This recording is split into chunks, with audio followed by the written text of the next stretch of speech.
Sveiki, Elizabete, tavā valstībā, tavā paradīzē, tavā pašas radītajā Kurzemnieks ir atbraucis uz Latgali, parunāja par pastu, un mēs tagad runāsim par Kurzemes pastu, kas kurzemniekiem varētu būt. Nu, tu man saintriģēji, tu teici, ka tev esot ļoti daudz, kas stāstāms. Nu, iespējams, daudz nav kas, bet ir, ja mēs, piemēram, par Latgali, nevaru pateikt, ka tur Latgales pasts ar kaut ko atšķīrās, tad Kurzeme sevi ierakstījusi vēsturē vairākas reizes. Kurzemnieki vienmēr ir īberīgi, mēs jau runājam. Un pasta dzīvē ir vārds Kurzeme bija, jāstudē atsevišķi. Un viens no tādiem ir 17. gadsimts. Nu, iespējams, daudziem ir noslēpums. Nu, atklāsim, ka pirmais kantoris, Latvijā pirmais kantoris, pasta kantoris, tika atvērts 1632. gadā, un tas ir noticis Rīgā. Bet, protams, tajā laikā Latvija bija, zināt, sadalīta dažādās interešu joslās, un arī Vidzeme tur Zviedru pasts darbojās un tā tālāk. Un tieši Kurzeme izgrieza pogas Zviedru pastam, jo hercogi centās, ka pa viņu zemēm radīt dažādus šķēršļus, lai šis te pasts Zviedru tātad izpildījumā būtu lēnāks nekā viņu piedāvātais pasts. Ko tad viņi darīja? Viņi pāri upēm, piemēram, tā kā viņiem ir zemes piedarošie, viņi nosprauda divus mietus, tātad pārlaida šņori, un pa to šņori laida šos te pārvadājumus, un tajā galā sagaidīja un skrēja tālāk. Uz ko Zviedru pastniekam vajadzēja gaidīt, kamēr atveras kaut kas tur, aizveras kaut kādi ceļi, vai, piemēram, bieži vien viņam nedeva piemēram, pārbraukt noteiktā laikā. Nepaspēja līdz 2, gaidi nākamo dienu. Jā. Plus mīnus, jā. Birokrātija mūs tagad labākajā. Un vēl Kurzeme bija izstrādāti tā, ka kurzemniekiem bija piekodināts nepalīdzēt Zviedru pastniekiem. Likumdošana bija tāda, ja gadījumā kādam pastniekam salūst rati, nosprāgs zirgs, dažādi gadījumi bijuši, viņi varēja paņemt jebkuru zirgu un tev vajadzēja dot, bet šajos gadījumos, ja kāds uzzināja, ka tu viņam palīdzēji, tev draudēja 10 rīkstes. Kurš tad grib tās 10 rīkstes saņemt? Neviens, Skarbi. Un jelgavnieki bieži vien uzzināja ziņas apmēram 4 dienas ātrāk, no 2 līdz 4 dienām ātrāk nekā rīdzinieki. Jelgavā tirgojošās personas, tāpat tās pāris lielākoties pasts darbojas tirdzniecības tādai, Un tāda Rīga šausmīgi lamāja Zviedru pastu, un kāpēc tā? Un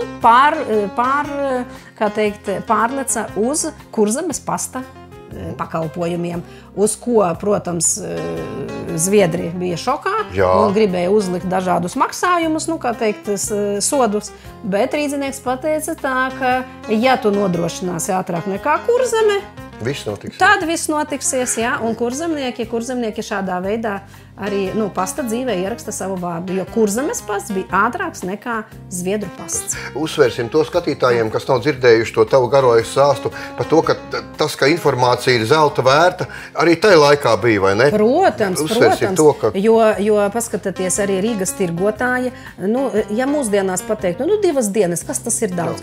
Tas ir daudz. Tirgotājiem tas ir ļoti daudz. Ja ņemot vērā, ja tā vēl, piemēram, prece vai pakalpojums iet uz Holandi, uz Dāniju, uz Zviedrijas, uz tādām valstīm, uz Krieviju, un tās 2 dienas ir ļoti nozīmīgas, un tie ir lieli zaudējumi. Un ne tikai tirzniecībā, bet arī, piemēram, Rotšilds, paskatoties, kā ar baložu pasta starpniecību, jo tās bija vispār dažu stundu jautājums, paziņot par kara iznākumu. Viņš nakts laikā uztaisa kļūst par miljardieri, un nākamā rītā atnāk ziņa, ka karš ir zaudēts, izrādās viņš pa nakti ir uztaisījis revolūciju finanšu jomā. Kļūst pats par miljardieri, pārējie viens iet nāvē, saprotot, ka ir bankrots. Un redziet, cik ļoti liela. Arī mūsdienās es pateikšu, Mūsdienās tas varbūt vēl izteiktāk, bet katrā ziņā tas mērogs ir mazliet savādāks, bet tā ideja tāda pati palikusi, vai ne? Mūsdienās ir vairāk vēl, ziniet, kas mūsdienās varbūt vairāk ir ziņu patiesumam. dezinformācija un ziņu patiesuma, precizitāte. Kaut kā atceries, tu jau arī stāstīji par tām, kā tur bija tā stāstā, ka tur mazliet, ka tur... Jā, ka viduslaikos, ka tos ziņas varēja kaut kādā, neizstāstīt līdz galam un pastāstīt to, ko grib dzirdēt, jā, un līdz ar to tam ir arī sekas, jā. Bet mūsdienās, jā, ātrums ir liels, bet mūsdienās vairāk jāskatās tomēr ir informācijas kvalitātei, un tam ir ļoti liela nozīme, jā, jo arī rakstībā, nezinu, vienu komatu pamaini, un viss, un tāpat arī ziņās, jā, vienu neprecizitāte var aiznest pīle, nevis ziņu. Jā, un aiziet liela pīle, jā. Un otrs vārds, ar ko saistās Kurzemes pasts, un tā, protams, zinām, ka Kurzemes hercogistei bija divas kolonijas, tā ir Gambija un Gambija, jā, un Tobago, un viena pastmarka Ulmaņa laikos, kas ir 1903, tās valsts, brīvvalsts laikā, 1933. gadā bija izdota pastmarka, kas mūsdienās kotējas kā viena no dārgākām pastmarkām, jā. Un sakarā ar to, ka viens žurnālists vēlējās pasaulē, ar valsti slēdza līgumu tādu, ka viņš aizlidos uz to Gambiju un nofotografēs un intervijas veiks, un tad izstāstīs saviem, kā teikt, draugiem, žurnālistiem un par Latvijas un Kurzemes hercogisti uzzinās visa pasaule, jā, un tā tālāk. Bet tā valsts prasīja, ko tu par to gribi. Viņš saka, es krāju pastmarkās, es gribu vienu metienu un neņemšu naudā, a ņemšu pastmarkās. Un tad, kad viņam vajadzēja nosaukt summu, cik tad tu gribi pastmarkās, viņš nosauc 80%. Pastmarkas nonāk viņa tirāžas rokās. Uzreiz kļūst miljonārs, jā, jo mēs saprotam vēsturi, pastmarku vēsturi. Lūk tā. Un 20% aiziet Latvijas tirgu. Un tā ir viena no viskopētākajām pastmarkām. Ļoti daudz nav oriģināla, jā, tā tad ir viltojumu. Un bieži vien mūsdienās viltojums tiek uzskatīts kā oriģināls kā viltojums un tā tālāk. Jā. Lūk tā. Un neskāpēc viņš neizpildīja šo te ar valsts vienošanos. Viņš avarēja Vācijā, ļoti netālu no savām mājām, ceļu neturpināja, iespējams, tur veselības bija problēmas, bet valsts palika tādu drusku apmānīta. Protams, viņa griezās pie lidotājiem saviem, kas ir saistīts ar šo organizāciju starptautiskā mēroga, un Latvijā to pārstāvēja, kā es saprotu, Herberts Cukurs. Jā, tā ir personība ar divām, kā saka, monētām divām pusēm, bet mēs runājam... Mēs parādam šo niansi. Jā, bet mēs parādam to, ka viņš uzņēmās šo te, kā teikt, izpildīt šo solījumu, ko cits ir misiju, un viņš bija aizlidojis, un ir vienā no atpūtām atspoguļota šis te brauciens, ka viņš ir Gambijā. Pateikšu tā, ka Cukurs jau bija izlidojis Japānu. Tas nav pirms Japānas, tas tomēr jau bija pēc Japānas. Viņš jau zināja, ka viņš to izdarīs. Jā, viņš jau zināja, ka to izdarīs. Un, protams, līdzekļu trūka, un tur viņš aizņēmās gan tēls palīdzē, un tā. Lūk, tā Kurzeme ierakstījusi savu vārdu Latvijas pasta vēsturē un Latvijas teritorijas pasta vēsturē. Jā, paldies par saturīgo stāstu, un varbūt pasaki tiem mūsu skatītājiem, aicina viņus uz mūziku. Ko tu teiksi? Pasaki tagad. Un, ja jūs gribat zināt ļoti daudz sīkumu un ļoti daudz, piemēram, par Vidzemi, varbūt par Liepāju, par Ventspili atsevišķi, tad aicinām uz Aglonu Pastu un informācijas muzeju, kur jau ienākot, jūs varat arī teikt, tā, es gribu pilnu programmu, plus kaut ko no tā, kur es atrodos. Ar odziņu, jā? Ar odziņu, jā. Un tad mēs arī šīs odziņas jums atlasam. Bieži vien man jau iepriekš pasaka, kādas odziņas grib. Tad mēs atlasam un tad arī informējam. Lai tā būtu jēgpilni un tiešām uz pilnu klapi un uz pilnu baudu baudāma diena un baudām ekskursija. Un es no savas puses piebildīšu, ka es esmu Elizabetes šarmēts, viņas stāstu, viņa tiešām stāsta ar tām niansēm tik izjust un tik salikt, vai ne? Un tas ir dzīves piemērs, kā, mēs jau to rādām cilvēkus, kas iet uz savu mērķi un savu mērķi īsteno un jūtas laimīgi to īstenojas, es redzu to, jā. Tāpēc, ka, man tas ir, pats temats interesants bija, es viņu pētīju, iedziļinājos, un man dikti žēl, ka es nevaru, piemēram, kopējā ekskursijā, izstāstīt tās nianses, un es esmu ļoti laimīga, ja kāds atnāk un saka, es gribu gribu kaut ko par Kurzevi. Jo, piemēram, pēdējo reizi es stāstīju par šīm pastmarkām, tas bija Latvijas rādio, laikam, pusgadu atpakaļ tikai, ja? Un, nebija tā īsti. Man šodien arī dobelnieki atbrauca, un es domāju, ka viņi tagad arī dzird šo stāstu, kā tad Kurzemes pasts apsteidza Vidzemes pastu, ne Vidzemes pastu, bet Zviedru pastu, ja?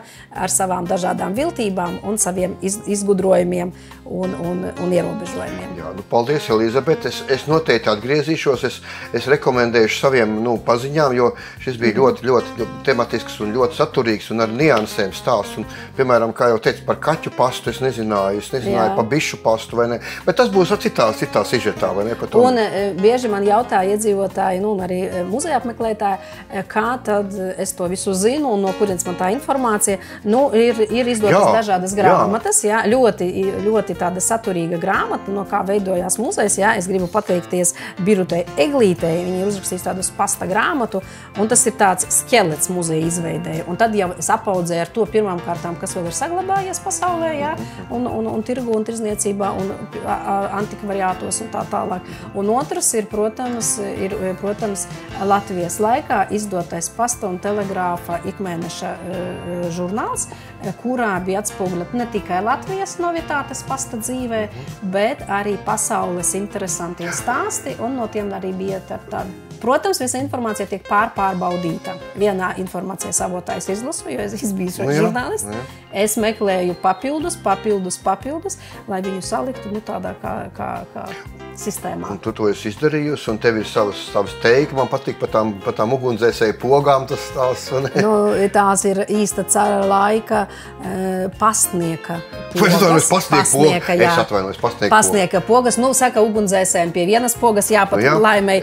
Es tā domāju, pastnieks no Skursteņas laukiem. Sākam ar Skursteņas laukiem. Jā, Skursteņas laukiem viena. Tā kā pastnieks iet no viena gala uz otru galu, droši vien divas labāk darbojas nekā viena. Līdz ar to. Viņš to laimi arī atnes, vai ne? Bet ir bijuši gadījumi, es jums pastāstīšu tā, ka ir bijuši gadījumi, viena atnāk, un viņi saka, patrina tās pogas, laikam ļoti veiksmīgi, un tad brauc garām, un tad viņi saka, mēs, Elizabete, braucam pie Marijas grēkus izsūdzēt un pateikties par to, kas viss ir izdarīts, kas gada laikā ir Dieva svētībā dzīvots, un iegriežas tikai pogām pieskarties. Tātad kādam ir darbojies. Tas liecina, ka darbojas kaut kas. Man patīk, tas redz, ka pogas ir nospodrināts. Tad cilvēki tur, tad redzat, ir gan tā mazliet eksotika, tā vēsture ar tādu tēlainu, fantastiskas sajūtas. Jā, es ļoti priecājos par tiem, kas nāk uz muzeju un tiešām ar deksmi uzzināt kaut ko interesantu, kaut ko jaunu, papildināt, un bieži vien arī pārzvanās vēlāk, uzdodot kaut ko atrast. Jā, kad saprats kaut ko, tad sāk likt kopā. Piemēram, pat šodien man no Dobeles ir pāris atbraucis, un viņi man pastāstīja, ka Napoleona laikā, esot sakarniekiem, bijis tāda zīmīte kā bitīte. Lūdzu, nav melots tātad. Bišu pasts ir eksistējis, un šodien man būs izpētes materiāls. Es meklēšu avotus, lai būtu, zinātu no kādiem avotiem šī informācija, jā. Paldies, Elizabete. Tiksimies atkal muzejā. Labi, uz tikšanos Aglonā un Pasta un informācijas muzejā. Aglonā ir ļoti daudz ko redzēt. Mums ir kara muzejs, mums ir briežu dārs, mums ir bazilika, mums ir maizes muzejs, mums ir ļoti brīnišķīgi viesunami apkārt, un ne tikai Aglonā, bet arī tās apkārtnē. Tātad jebkura gaumei un jebkura maciņam un jebkura interešu tādam padziļinātam lokam. Un no savas puses teikšu, ka Kurzemnieku Latgali ir apbūrus viennozīmīgi. Jā, paldies liels. Paldies. Jā, atā.